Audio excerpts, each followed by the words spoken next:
Hello, welcome to McHenry County College's High School Career Day. It is such an exciting time to have you here on campus, and it's very much my pleasure to lead you through a discussion about media.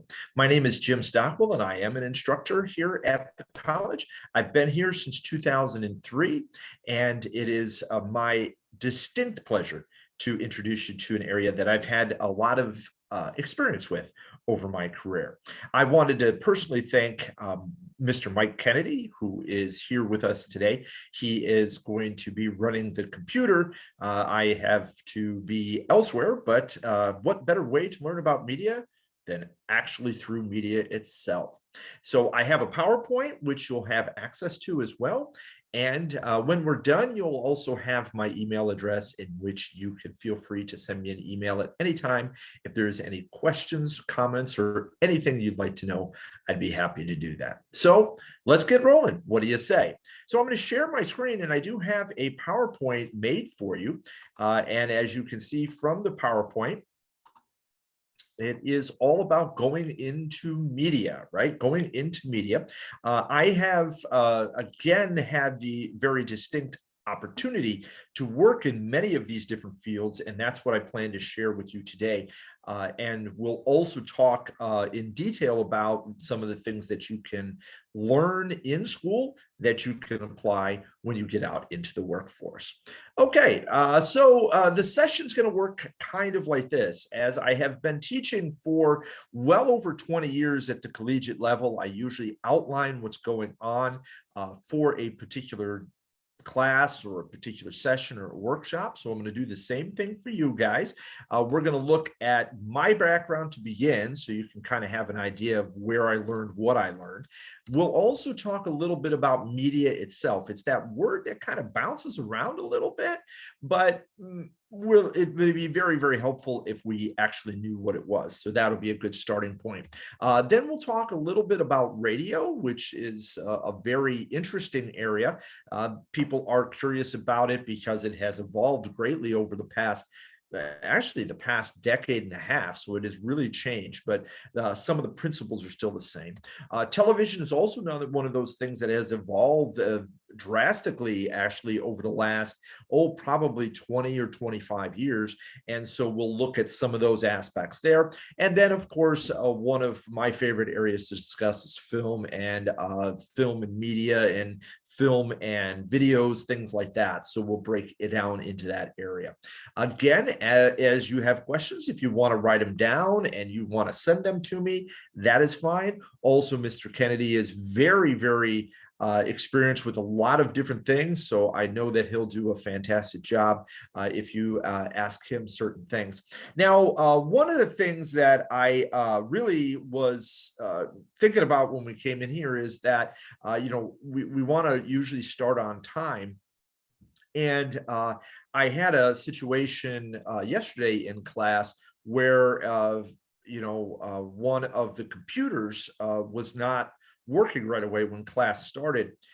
It turned out that in order to get to the campus, it had a hard drive. Yeah. So you guys will get used to it. Okay, so let's dive in here and let's talk a little bit about me. First off, my educational history. I did very much the same thing that you are doing. I was in high school. I went to Round Lake High School, which is about 45 minutes to the east of McHenry County. It is in Lake County. And I studied there, graduated in 1988. Yes, that was a long time ago. That was back, Michael Jordan was still playing basketball for the Bulls, yet they hadn't won a championship yet. The Bears had just won a championship in 1985, and it would also be quite a few more years until the Cubs would win the World Series. So this was a long time ago. We actually had a class in typewriting.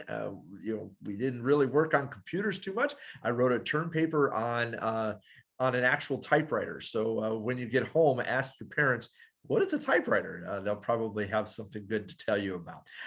But after I graduated from high school, I went to the College of Lake County, which is a 2-year school, which is again off in Lake County. They're an excellent, excellent school, very similar to what we have at McHenry County College.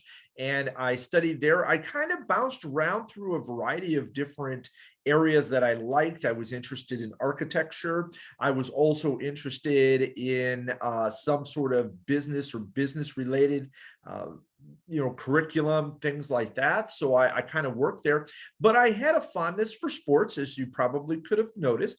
And so therefore, I kind of went in a direction where I could possibly use the skills that I had learned while watching sports, and also while playing sports, and then also use it as a way to maybe enjoy watching those types of games. So there was a broadcasting flavor that was kind of coming up through there. And then after I graduated from the College of Lake County, I went to Eastern Illinois University, which is in Illinois on the eastern side, just in case you're wondering.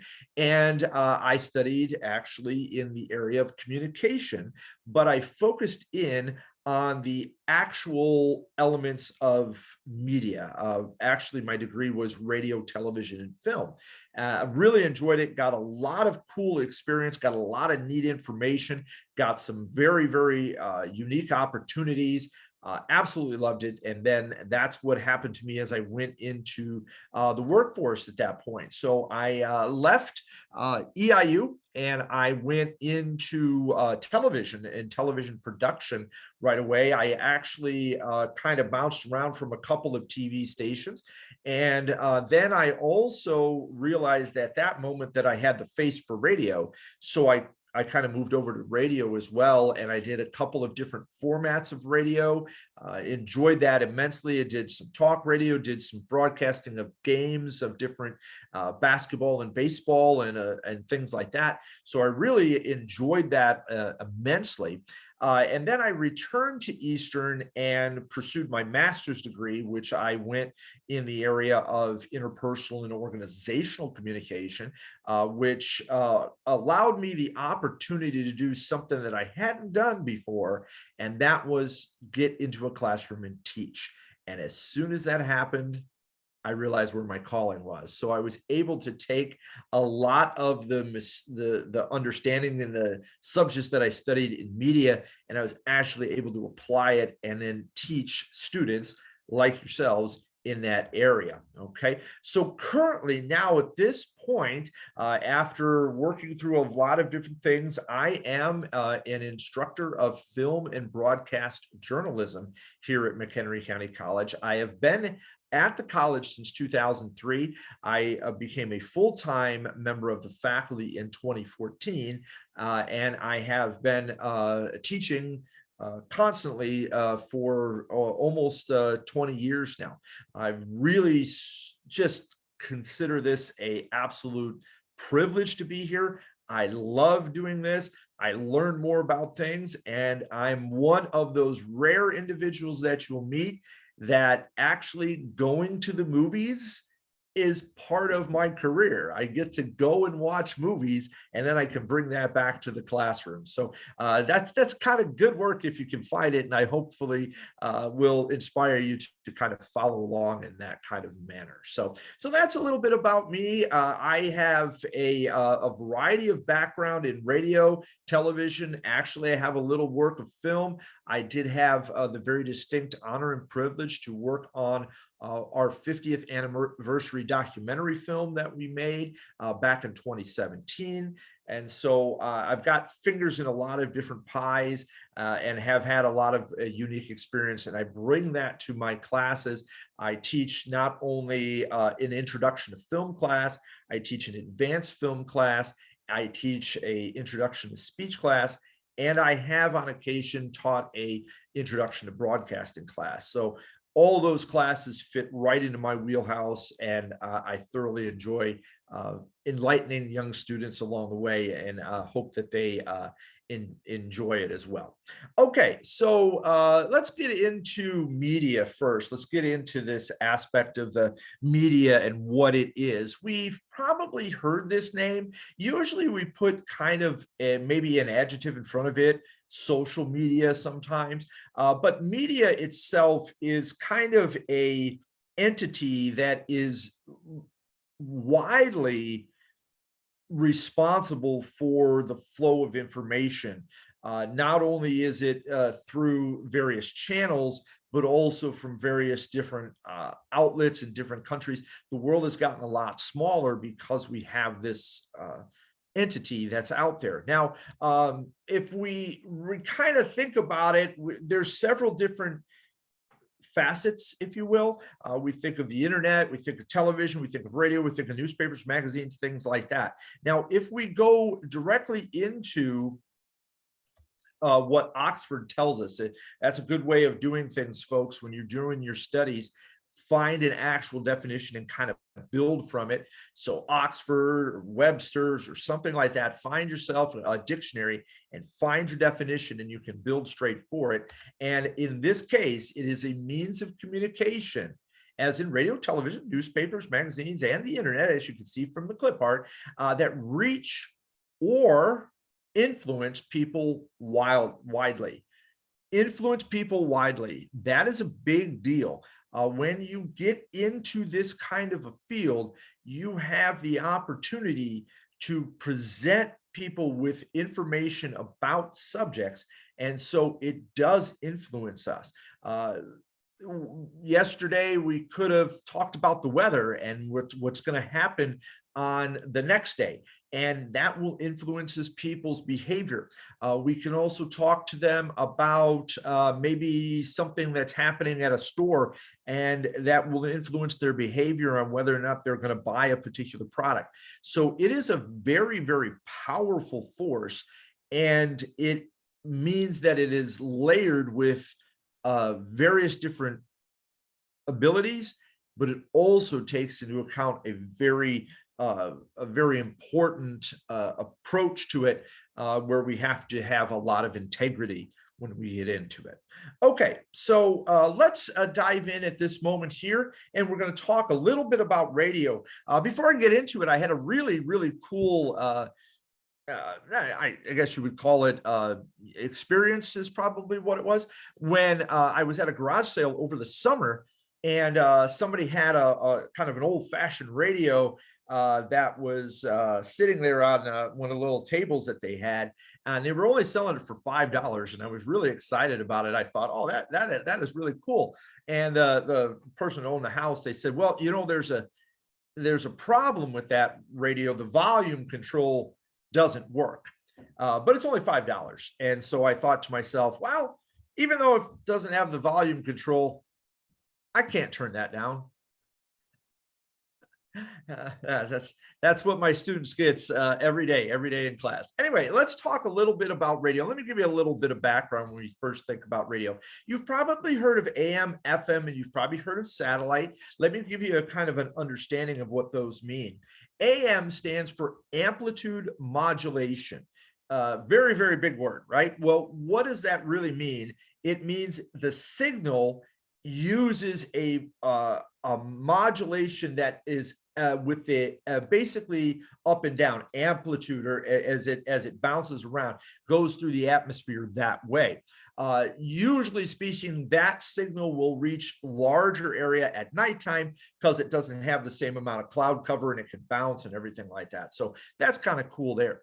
FM is frequency modulation, and what that is it's more of a pulse, if you will. It comes off of a top of a tower and it sends it straight out, and it'll go until obviously the curvature of the world, and then you won't be able to pick it up, whereas AM may last a little longer.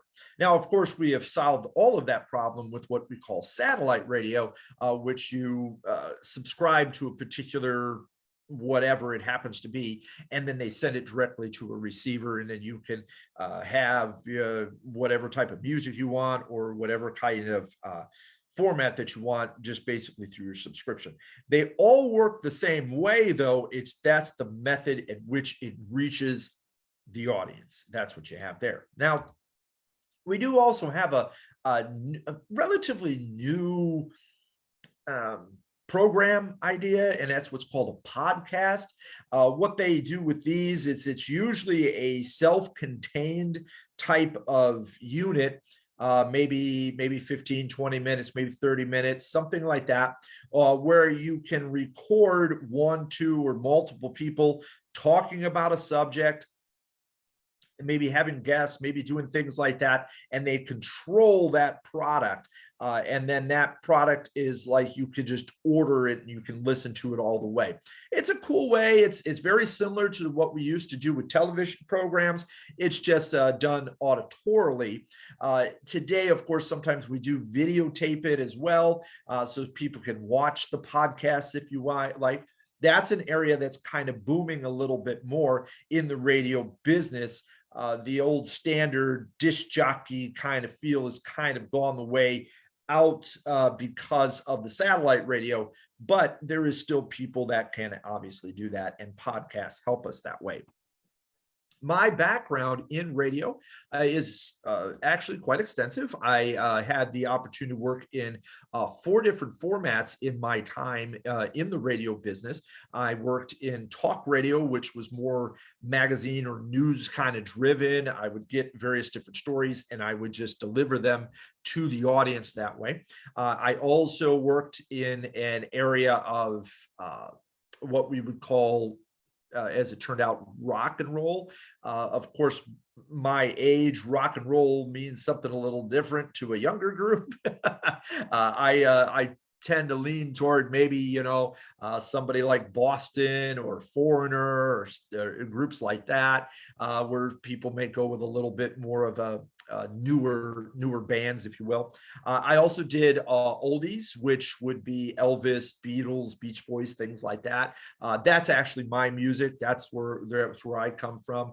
I like to listen to that kind of music. Not that other music isn't good. I've always been impressed with anybody that can play any instrument, because all I know how to do is play the radio, basically. But that was kind of my era, my music. Could sing along with pretty much every Elvis and Beatles song that was made, if it happens to come on the radio. And then, of course, I finished up in country music, which I do fully admit did grow on me as time went on. I really enjoyed that aspect. It had kind of a more of a calming, or you didn't have this kind of intensity thing. It was kind of laid back. It was kind of the good old boys when we would talk about different types of things, and it was a lot of fun. So I did all of that. So what does that mean for you? Now, there is actually 2 career paths that you could follow if you went into the radio business. There is obviously the management sales side of things. Some people very much like that. They actually bloom wonderfully. One of my very good friends, who was a DJ with me, eventually went in that direction, and he really enjoyed it. He had a lot of fun. And what you do with it is where you sell the time for commercials, and you sell sponsorships, that sort of thing. You manage the radio station, making sure that you promote and you do things like that. This is where people do a lot more of the behind the scenes aspect. It's the business element to it. The other side, which is probably where most people get their allure from the radio business from, and that is, of course, being on the air. And that's what I did. I was on the air. And so you have people that would obviously get themselves as some sort of personality. They have maybe a particular element that they put in there. All my classes, every class that I teach, actually meetings that I'm here at MCC, I'm kind of known for the dad jokes. That is kind of my style. I was using them. I was using them before I became a dad, and then even after I became a dad. But I would use them. I used to put them on the radio all the time. People would, I'd get calls or little letters in the mail that, oh, that joke was funny. They enjoyed that, or please keep telling those jokes. It keeps me awake, because I used to have a a show in the overnight era. So people call me and say, "You got to tell some more jokes." I'm almost at the end of my shift, so that was a lot of fun. So I bring that. That's kind of my style, that you will. And then what you can do too is, if you happen to be very analytical, you could also work in the engineering area of radio, which is what's keeping the radio on the air, which is a very, very important job, depending on what you want to do. But it's an excellent area to work in. Some of my best memories were being on the air, listening to things like that. I still am in contact with several of my fellow radio DJs. We still talk every once in a while. It is a wonderful group, and it's a wonderful industry. It has reduced vastly over the last few years because it's become much more digital. So we do that. Even if you walk into like a Walmart, you hear Walmart radio or something like that. So there's a lot of different stuff that's out there, but that just a few ideas of ways to go about it. Now, the skills that you're going to need for radio, probably the most common would be to work on your voice, work the ability to speak and speak well and speak clear. You want to learn how to dictate. You want to learn how to enunciate and pronounce particular words. You want to expand your vocabulary. You also want to be able to have a way that speaks that allows the audience to kind of follow you. You've got to use inflection. You've got to use things like that. Classes that can really help you in that element as we go into the education. That's your public speaking classes. That is your theater classes. I took a couple classes in theater when I was in college, just to get that type of presence involved there. We also have to understand a little bit about how to use a microphone. You have to understand how your voice pops and peeps and does all kinds of things. So you got to get used to that, and you have to understand. You also want to be able to refrain from maybe some words that you probably use in a much more casual conversation.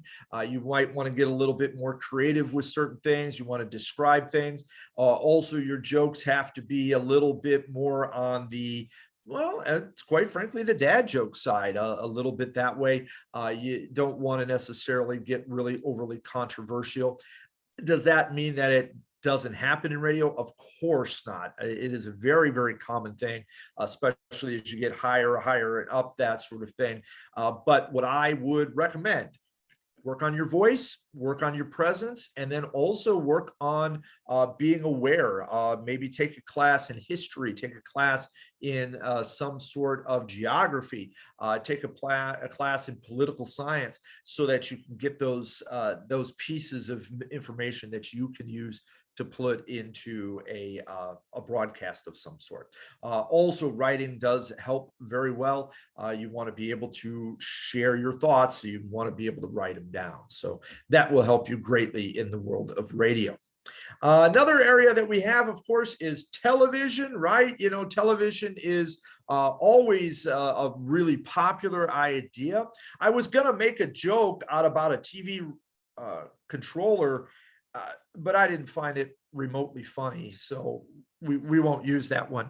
But anyway, in television, a couple of things about it. It really falls into two really very distinct areas. You have what is called public television. That is what we sometimes refer to as PBS.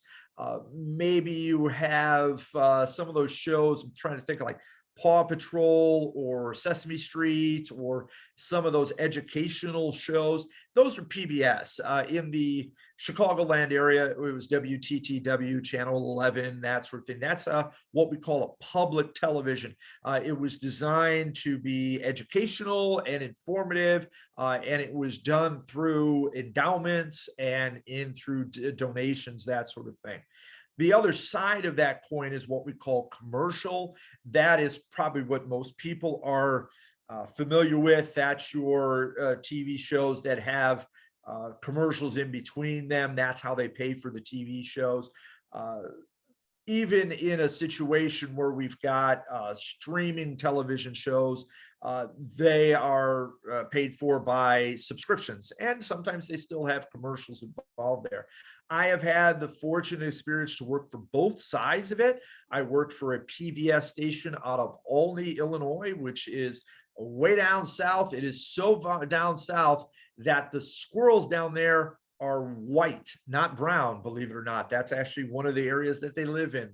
The white squirrels. Look it up on the internet. The home of the white squirrels is Olney, Illinois. And I worked for a TV station down there. And then I actually moved on to commercial television, and I worked out of a TV station in Champaign, Illinois, which is where the University of Illinois is at. And that was a commercial television. So we did regular commercial shows, and we did obviously newscasts and sporting events of different kinds. So I got an opportunity to work in that area. Now, there is also two sides to a television station. There's usually a news or a local news entity within that station. That's where a lot of us were working. The fictional work is usually comes in from studios that have made it, say like a TV show like Friends, or a TV show that comes in from someplace else like Good Morning America or something like that. Our news programs are locally made because we focus in on local news or local news areas there. And so the TV stations that I work for, we concentrated on creating news programming, but we did also, it was a CBS affiliate, so we actually had some of the material that came from the CBS home base, if you will. Now, the career path in television is very similar to radio, has a very similar approach, if you will. You will have people that will go into production.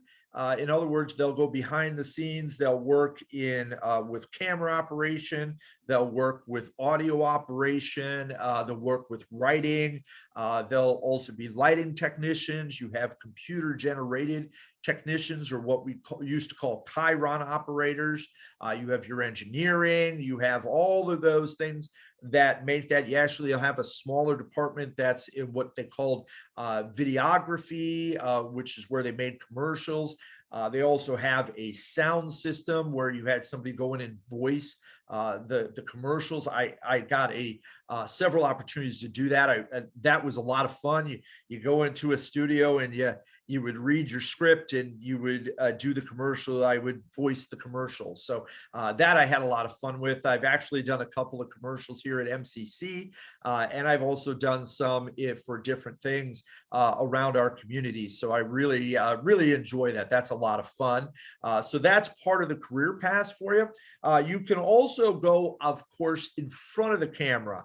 And then somebody that's in front of the camera, that is what we call a reporter or an anchor. Those are a lot of fun as well. I had the opportunity to do that too. I did a little sports casting for a little while, which was a lot of fun. How far back does that go? One of my newscasts had a home run hit by Chicago Cub first baseman Mark Grace. That's how long ago I was on the television for that. So that was a very, very, very long time ago. But if you want to go into television as a broadcaster, you could go in that direction. Or if you wanted to go in as a production or some sort of crewman, you could do that. So those skills that you would use would vary based on that approach, what you want to do. If you're going to be a broadcaster or an anchor, that's where your voice, the same thing that you would do in radio. You learn a little bit more about how we try to keep our diction and our approach to be non-regional, and we want to make sure that we can speak clearly and we can speak succinctly to where people could understand us. You do a lot of that.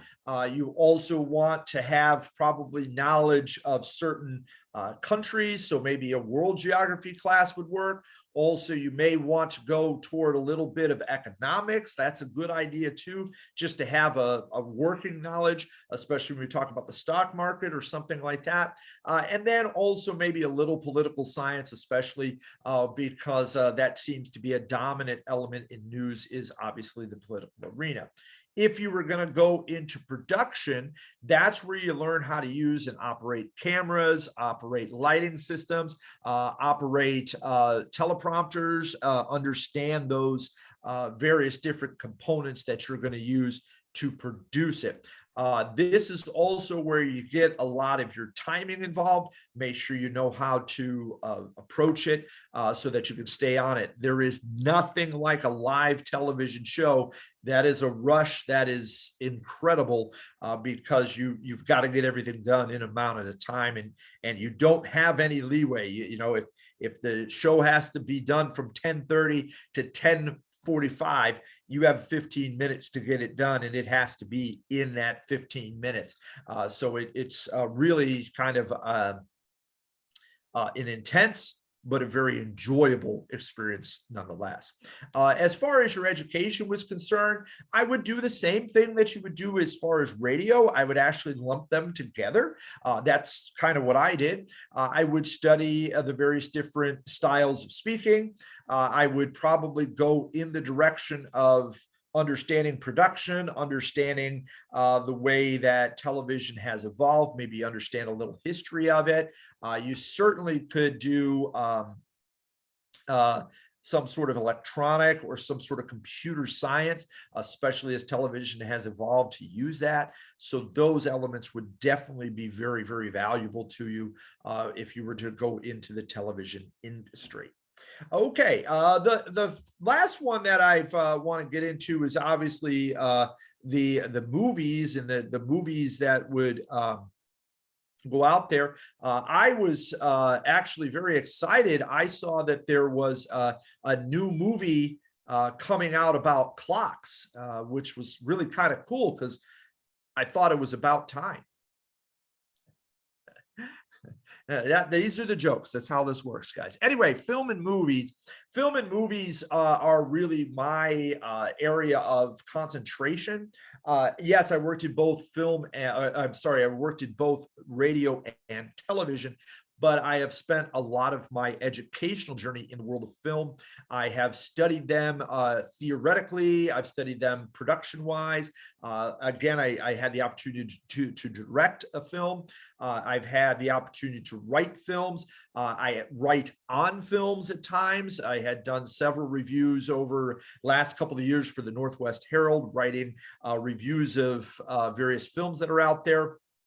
I recently completed a textbook on film and film education, which we use in my class. So it's the textbook I wrote, I actually employ while we're in class. So I'm very, very proud of that. And the thing about film is that it's very, very, very, there's a large extension into the world of film. First off, you have several different production styles. What do I mean by this? You have what we call feature films. Those are the ones that get nominated for Academy Awards, stuff like that. The big type of movies, Uncharted or Death on the Nile or the Batman, stuff like that. Those are the big feature films. You have what are called documentaries. Documentaries are kind of maybe over a particular subject. That was the one that we worked on at the college. It was called Changing Lives, MCC at 50. And so that was a documentary. You look at kind of more of a nonfiction approach to a subject because it is something that's real. You also have animation, which is very, very popular, especially with younger children. Actually, it's popular with all kind of ages. I still love a good animated film myself. I actually just watched Bug's Life the other day. So, I mean, those are really, really fun. We also can break them down in time-wise. You can have films that are a minute long. You can have a film that's 20 minutes long. You can have a film that's 120 minutes long. So they all kind of work in that manner along the way, depending on what you want to do. Now, the options that we view these have also changed the way that we've done it. You have Well, there's quite a few. You could obviously go to a movie theater, which is what most of us enjoy. Of course, the pandemic has kind of tempered that over the years, but we're starting to get out of that, which is nice. So you go to the theater, you sit in your nice reclining chair, you get the big screen, big sound system, everything like that. Many of us have a device that we can watch as we walk around, whether it's a phone or a tablet or something like that. You can do that way. The streaming services allow it to come straight to our televisions or our tablets or our mobile device. We have those. And then you also, let's not forget, you have the Blu-ray, DVD, electronic copies that you can purchase at the store, or you can download, things like that. So there's many viewing options of films, which makes it a very ubiquitous type of entertainment source. It's, in other words, it's all over the place. It's all kinds of different areas. Now, the career paths in films. Wow, I do this in my film class, and it's something that I could probably talk about for days. There is so many different options that you could go into. The obvious one that most people like, of course, is to acting. You could be in front of the camera and play roles. If that's something that you want to do, I would highly recommend moving toward the theatrical arts and learn how to act. That's the pathway that you're going to want there. But if you're going to want to make a film, I've had several students over the years say, I want to be a director. And I'm like, oh, awesome. Let's do it. Let's figure out how to do this. With the production side, you obviously have a director, but the director is the proverbial tip of the iceberg. There is literally thousands of jobs on a film set, thousands of them. Lots of different things that you can do, lots of different skills that you can obtain, that you can do that. Your art department is the largest. It could be sometimes 500 or 600 people. Your production designers, your set dressers, your producers. There is a lot of options through there. So if you want to go into films, there is a lot of areas that you can go into. Not everybody can be a Steven Spielberg. You can eventually grow to that by all means, by certainly, but there is so many different aspects that you can go into. I've had students that I've had the opportunity to introduce them to the right people. They work in what we call set dressing. There's other people that work in the writing aspects. There's other people that work in the marketing of films. There is so many options in this area, and this is only going to continue to increase because of the viewing options that we talked about before, whether it is going straight to Netflix or Amazon Prime or what have you, or going out to the theater. The production is still the same. We still have to do that. So what skills would you like to probably pursue if you were going into films? Let me tell you this in pretty much a very pointed approach. Everything. Study everything. You want to be able to know various different skill sets that can be applied not only in production, but also to influence the actors on what they're doing. If you're going to write a screenplay, you're probably going to want to know about the characters and the careers that they go into. You don't have to know the intricacies. You don't have to be a brain surgeon to write a character that is a brain surgeon, but you need to know, information about what a brain surgeon has to go through in order to become one. So you want to know that, or maybe a librarian, or maybe a construction worker, or anything. So with the skills, yes, it's a very tactile learning environment. Learn how to use a camera, use a soundboard, you learn how to use a boom mic, you learn how to use an editing bay. Yeah, there's all that out there, but there's also other things that we can learn that can help us. Maybe you're good at makeup. Well, guess what? There is a entire niche in the film industry that is dedicated strictly to makeup. So you can definitely do that as well. And then, of course, what is education here? This is one of those educational processes that really has no wrong answer. You can go in a variety of different directions. If you, again, want to get behind the camera, what does a director do? A director makes films. And so that's what you'll do. You just get out there and get your hands dirty and start making films that way. Where the educational or the formal education a lot of times will come from is understanding how to put things in certain places and how things will flow and how to manage people on a set. It's those areas that we want to do so that you can do it that way. But certainly an educational process will allow you to learn and then develop skills that will help you later on.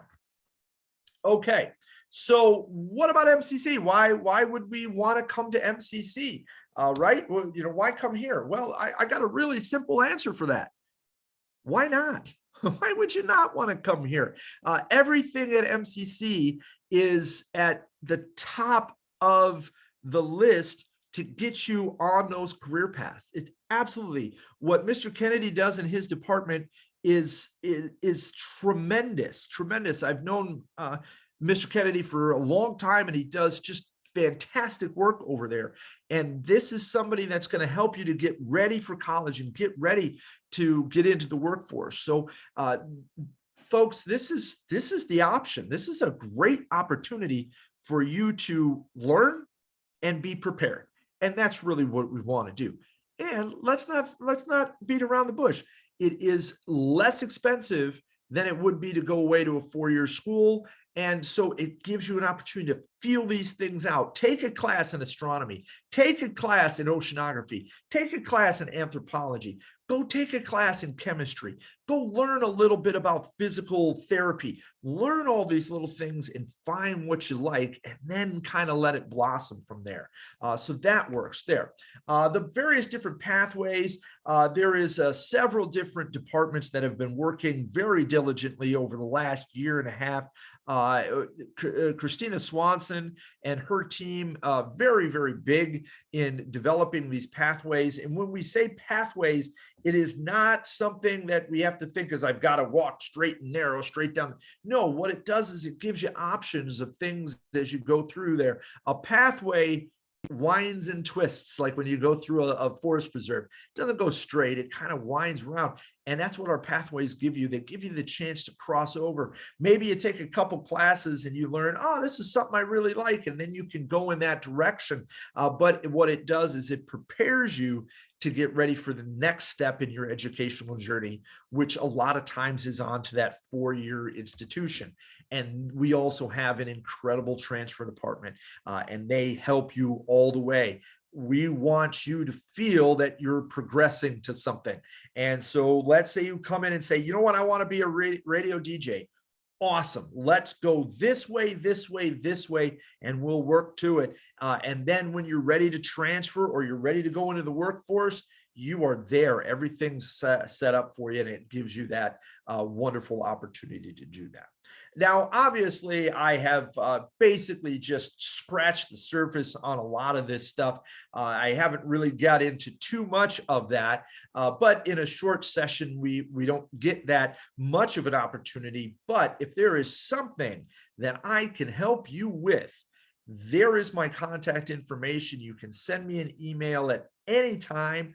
I will respond to it. Usually give me about 24 hours to respond to it, but I will respond to it. And even though I look like I know all the answers, I don't. But I have friends like Mike, and I got friends like Christina, I got friends like Amy, and I got friends all over this campus that know their job, and they know their job extremely well. And I couldn't be prouder to be part of their team.